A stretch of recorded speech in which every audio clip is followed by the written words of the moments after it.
Taarifa kwa umma.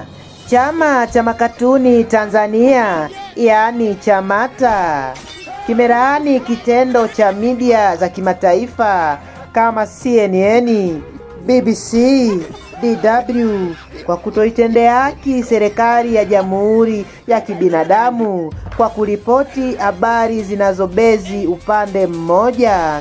Aidha, chama hicho cha makatuni kimemkosoa mtangazaji wa CNN aitwaye Riri Mauongo kwa kusema kwamba alirusha droni ambayo ilirekodi matukio.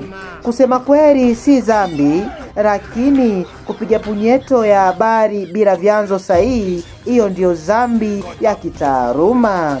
Pia chama hicho cha makatuni CHAMATA kinapenda kuwajulisha waandishi wote wa habari, wale wa kamera kubwa, kamera ndogo, hata wenye kutumia simu yenye skrini iliyopasuka, kwamba tutakuwa na mkutano maalum wa kutoa taarifa muhimu sana. Waandishi wote wanatakiwa kuzingatia yafuatayo: 1. Msije mmevaa suti kali kuliko viongozi wetu.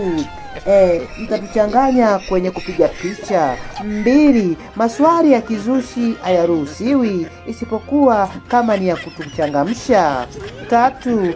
Picha msipige kwa kioo. Hatutaki tuonekane kama tumetumia filter ya kukuza uso. Tafadhali fika mapema ili msije mkakosa juisi ya bure, maana hiyo ndiyo pesa yote iliyobaki kwenye bajeti.